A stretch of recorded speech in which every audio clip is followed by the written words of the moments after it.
நாம் எந்த அளவுக்கு நம்மளுடைய தூக்கத்தை ஒழுங்காக வச்சுக்கிறோமோ அந்த அளவுக்கு நம்ம வாழ்க்கை ஒழுங்காக இருக்கும். ஏன்னா நம்ம உடம்போட ஆரோக்கியத்துக்கும் மனசோட அமைதிக்கும் தெளிவுக்கும் அத்தியாவசியமான தேவைகளில் ஒன்று முறையான இரவு தூக்கம். தூக்கத்தை பற்றி நம்ம அடிப்படையாக உணர்ந்துக்க வேண்டிய ஒரு சத்தியம் என்னென்னா, தூக்கத்தை நாம் அடைஞ்சிக்க முடியாது, தூக்கம்தான் நம்மளை அடையுதுங்கிறது தான்.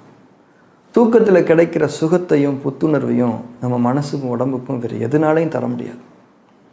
இப்போ நம்ம கவலையோடு இருக்கோம், நாளைக்கு என்ன ஆக போகுதோன்னு ஒரு விஷயத்தை நினச்சி மனசு ரொம்ப பாரமாக இருக்குது. அந்த நினப்பில் தூக்கமே சுத்தமாக வரல, முழிச்சுக்கிட்டே இருக்கோன்னு வைங்க. முழு இரவுமே அப்படி இருக்காது. ஏதோ ஒரு நேரத்தில் நம்மளையும் அறியாமல் நம்ம தூங்கிடுவோம். அந்த தூக்கம் எப்படி வந்துச்சு? மனசில் இருந்த கவலையும் பாரமும் அப்போ எங்கே போச்சு? எல்லாத்தையும் மீறி எல்லாத்தையும் நம்மளை மறக்க வச்சு தூக்கம் நமக்கு தரப்பட்டுச்சு. அது மட்டும் இல்லை, அந்த கவலைகள்லேருந்து விடுபடுறதுக்கான ஞானங்கள் நமக்கு கொடுக்கப்பட்டு அதுக்கான சூழல்களும் படைக்கப்பட்டது.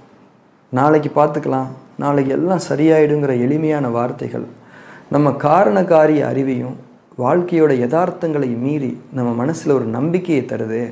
அந்த நம்பிக்கை தான் இரவு தூக்கத்தில் நமக்கு தரப்படுற இறை ஞானங்களுக்கான அத்தாட்சி.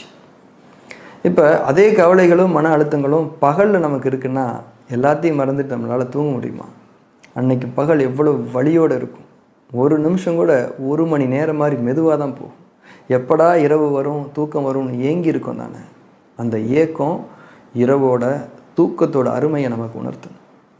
ஒவ்வொரு இரவும் தூக்கமும் நம்ம வாழ்க்கையை சீரமைக்கிற இறை ஞானங்களோட, நம்ம நோய்களுக்கான மருந்தோட, நம்ம தவறுகளுக்கான மன்னிப்போடு தான் நம்மளை வந்து அடையுது. ஆனால் அதுக்கான தகுதியில் நம்ம இல்லைன்னா அதை நம்ம தவற விட்டுருவோம். அது வாழ்க்கையில் நிறைய விஷயங்களை தவறி போக செஞ்சிடும். அதனால் தூக்கத்தோட முக்கியத்துவத்தை ஆழமாக உணர்ந்துக்கிட்டு ஒவ்வொரு நாள் இரவும் அதுக்கு தகுதியாக இருக்கும். நைட்டு லேட்டாக தூங்கி காலையில் லேட்டாக எந்திரிக்கிறது முறையான இரவு தூக்கம் கிடையாது.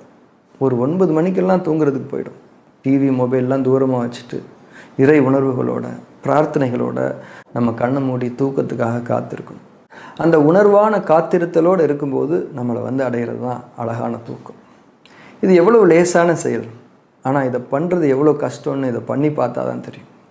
லேசான செயல்கள் கஷ்டமாக இருக்குனாலே நம்ம வாழ்க்கையில் முக்கியமான தவறுகள் நடந்துகிட்ருக்குன்னு தான் புரிஞ்சுக்கும்.